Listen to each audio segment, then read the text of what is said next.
আল্লাহর রাস্তায় ব্যয় করতে গিয়ে আমরা কখনোই দরিদ্র হয়ে যাব না। একজন মুসলিম স্বামীর প্রথম কর্তব্য হলো তার স্ত্রীকে ইসলামিক পথের নির্দেশনা দেয়া।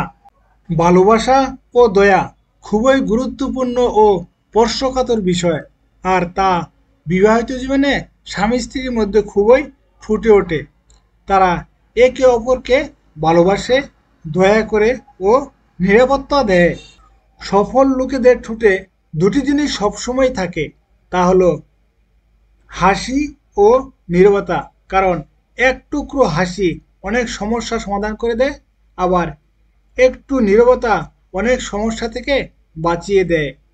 আপনার জন্য সবচেয়ে উত্তম স্থান হলো কারো দুয়ায় আপনি উপস্থিত থাকতে পারা, কারণ সে আপনার ব্যাপারে আল্লাহর সাথে কথা বলছে, আর আল্লাহ হলো সর্বোত্তম শ্রবণকারী। আল্লাহর দয়া নিয়ে কখনোই সন্দেহ প্রকাশ করবেন না।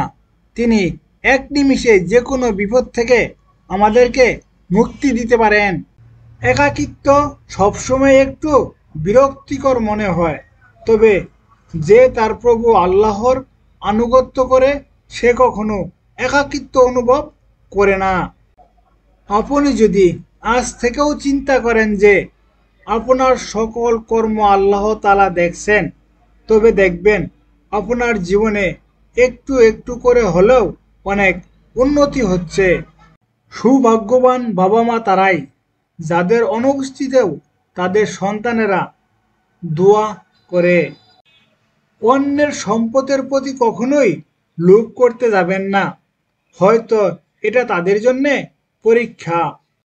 আপনার বন্ধুরাই কিন্তু আপনার জানাজা সালাতে প্রথম কাতারে দাঁড়াবে।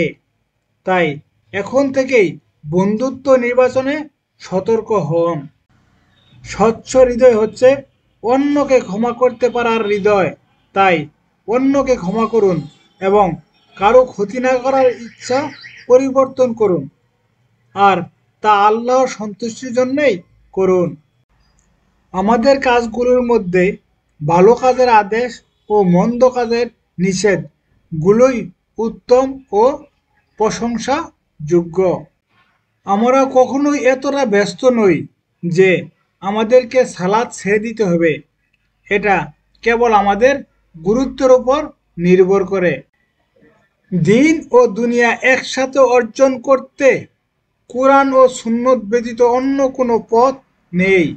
যদিও মনে হবে দুনিয়া অপূর্ণই থেকে যাচ্ছে, অন্যকে দাওয়াত দিতে গিয়ে নিজেকে ভুলে যাবেন না, কারণ পরিবর্তন নিজেকে দিয়ে শুরু করতে হয়। আপনি যদি চান আল্লাহ আপনার সবগুলি পছন্দনীয় কাজগুলো গ্রহণ করুন, তাহলে আপনি আল্লাহর পছন্দনীয় কাজগুলোই করতে থাকুন। কেউ আপনা থেকে দূরে চলে যাওয়াতে অধিক চিন্তিত হবেন না, কারণ তা আল্লাহরই পরিকল্পনা ছিল। আজ আপনি যে ছেলে মেয়েটার সাথে হারাম সম্পর্কে লিপ্ত আছেন, বিচার দিবসে সেই আপনার বিরুদ্ধে সাক্ষ্য দিবে। মুসলিম হওয়া মানে আপনার কোনো সমস্যা থাকবে না এটা নয়, তবে আপনার সাথে থাকবে সকল সমস্যার সমাধান দেওয়ার একমাত্র উৎস আল্লাহ সুবহানাহু ওয়া তাআলা।